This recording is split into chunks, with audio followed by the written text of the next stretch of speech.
자, 녹화되고 있죠? 1-6 공리주의 시작하겠습니다. 공리주의인데 공리란 말이 참 낫습니다. 도대체 이 공리가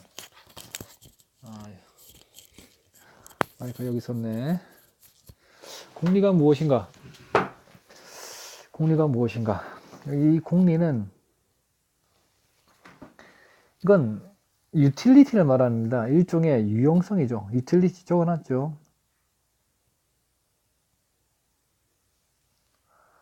그래서 이 공자는 일본 사람들이 번역을 한 건데 힘쓸 공자에 이익입니다. 이익에 힘쓰는 것, 이익에 힘쓰는 것, 그걸 공리라고 번역했죠. 즉 유틸리티를 이익이 있다라는 의미를 일본 사람들이 공리라고 번역을 한 겁니다. 그래서 어떤 공리주의는 쉽게 말하면 유용성, 이익 뭐 이런 걸로 이해가 될 수 있고,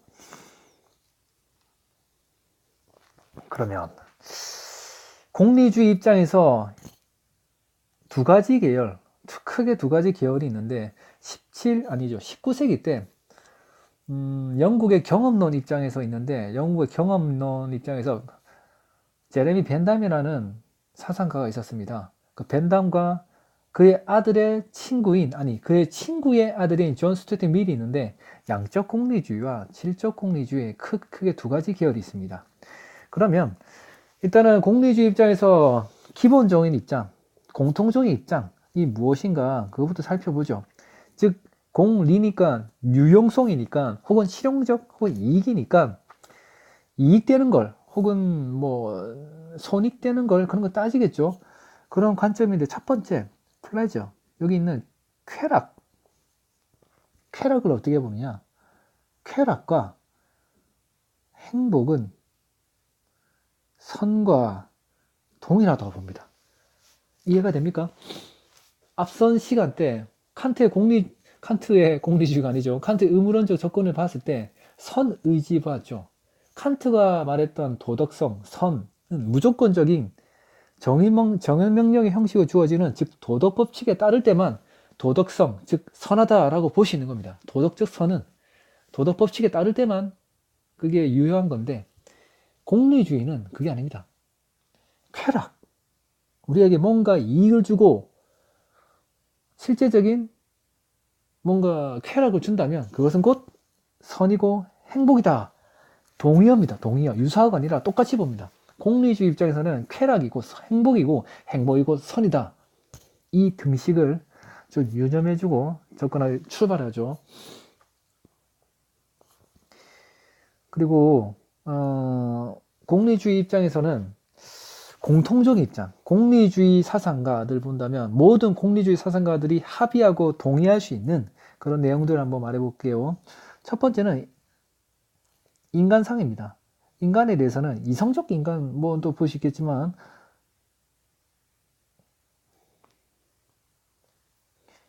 쾌락주의적 인간.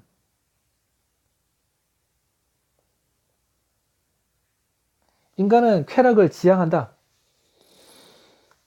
인간은 쾌락을 원하기 때문에 쾌락을 지향해야 된다. 뭐 이런 식으로 바라보는 거죠. 인간은 쾌락주의적 인간에 대해서 아주 긍정적으로 보는 겁니다.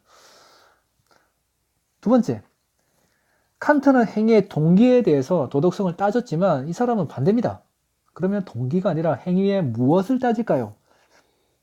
행위의 결과, 파생되는 쾌락이 많을 다자입니다.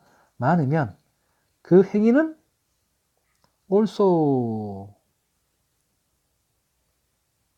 간단하죠. 즉 어떤 행위가 고통은 적게 산출하고 쾌락은 많이 산출한다면 그 행위는 도덕적으로 옳다는 겁니다. 간단하죠. 그래서 유명한 표현들이 있습니다. 유명한 명제 혹은 법칙들이 있습니다. 최대, 다수의, 최대, 행복. 이게 똑같은 표현인데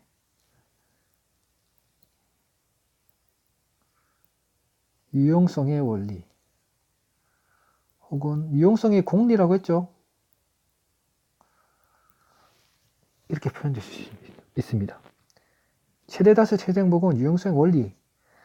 얘네들이 공리주의 입장에서는 자기들 표현으로는 우리가 말하는 유용성 혹은 최대다수 최대행복은 상당히 보편적인 원리이다라고 자칭, 자기 스스로 그렇게 평가하는 겁니다. 남이 평가하는 게 아니라, 것이 아니라 자기가 볼 때는 이렇다라고 자칭. 그러면 공리주의의 아주 기본적인 공통적인 입장을 살펴보았습니다. 그럼 왼쪽에는 이제 벤담, 즉 양적 공리주의자 입장을 한번 보고 오른쪽은 질적 공리주의자를 살펴볼게요. 말 그대로입니다. 벤담. 이 제레미 이 벤담 이분은 아까도 말했지만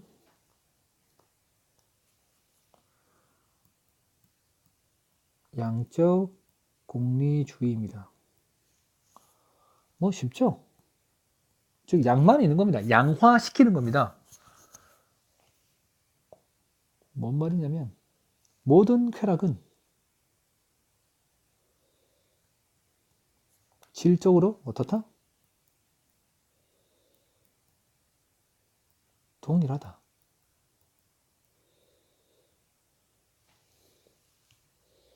정신적 쾌락이든 육체적 쾌락이든 정서적 쾌락이든 그 쾌락은 퀄리티 차이가 없다는 겁니다. 그래서 질적으로 하나입니다. 그 돈으로 생각하면 되죠. 이 하나 뽑을 때의 고통을 한 10,000원치? 출산할 때 고통이 가장 크다 하더라고요. 그러면 돈으로 환산한다면 한 200억? 너무 크게 불렀습니까? 제 아내가 곧 출산을 앞두고 있어서 미안합니다. 헛소리를 했습니다. 죄송합니다. 여튼 모든 쾌락과 고통을 양화, 양적인 수치로 표현할 수 있다는 것이 벤담의 입장입니다. 정말 죄송합니다. 정말 간단하죠? 그래서 계산할 수 있어요. 죄송합니다. 아이고야. 즉 쾌락과 고통을 대한 계산 기준이 있습니다. 가감해야 되겠죠. 곱하는 건 좀 애매하고 뭐 덧셈 뺄셈으로 하면 되겠죠. 7가지 기준이 있는데 그 기준에 대해서 구체적으로 알 필요는 없습니다. 근데 이름은 정도는 알아야 되겠죠. 강력성, 지속성,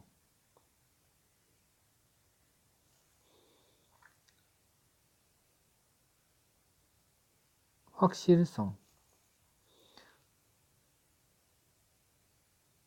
원근성,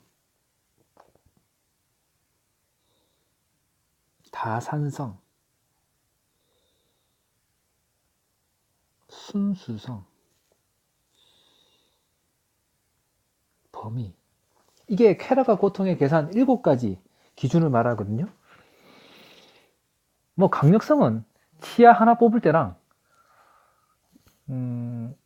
치아 하나 뽑을 때나 치아 2개 뽑을 때는 뭐 다르겠죠.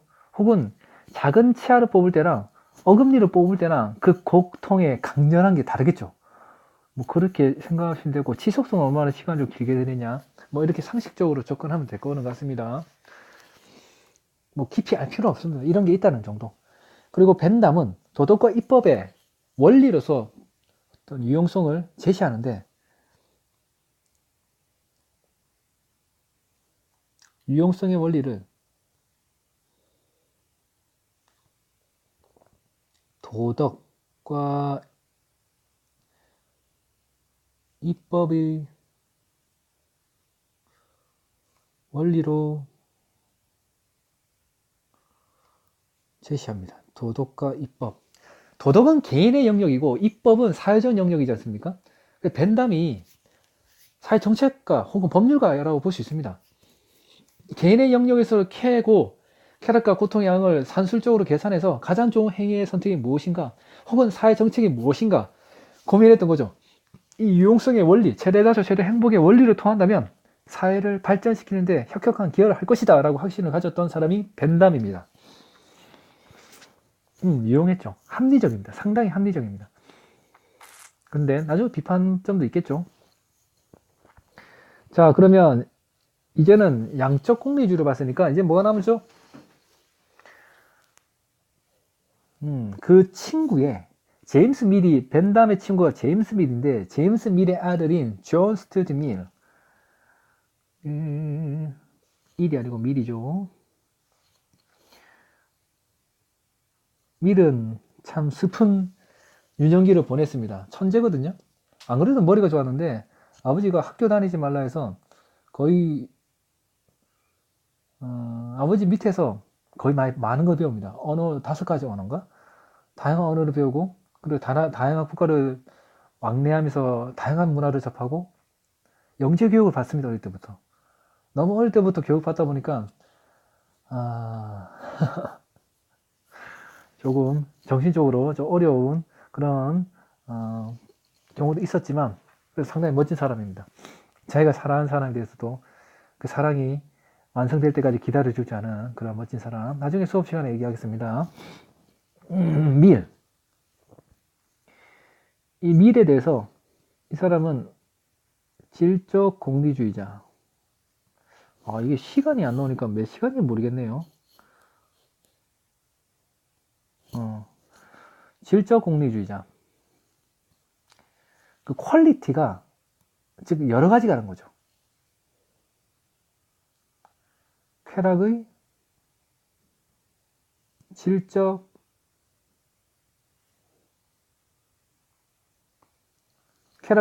차이를 인정하는 겁니다. 이게 더 상식적이지 않습니까?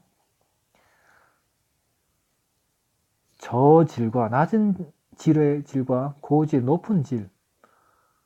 제가 지어낸 말입니다. 저질이 있어도 고질이라는 말은 없습니다. 저질과 고질의 쾌락의 유경험자.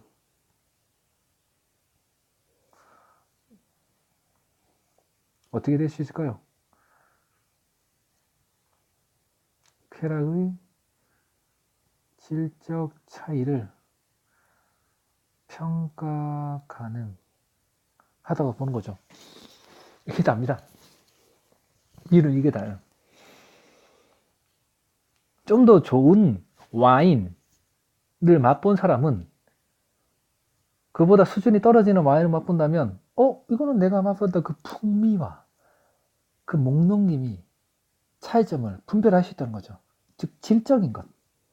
또한 같은 와인에서도 맛의 차이를, 질적인 차이를 알고 있을 뿐더러, 알 수 있을 뿐더러 정신적 쾌락과 육체적 쾌락, 이러한 것에서도 차이가 있다고 얘기하는 거죠. 당연히 정신적 쾌락에 대해서는 더 우위에 있다는 식으로 얘기하겠죠. 자, 그러면 공리주의 일단 요 2명에 대해서 살펴보았습니다. 그 다음에 또 행위공리주의자, 규칙공리주의자 좀 이따 하겠습니다. 자, 1-6 공리주의 1부 여기서 끝내겠습니다.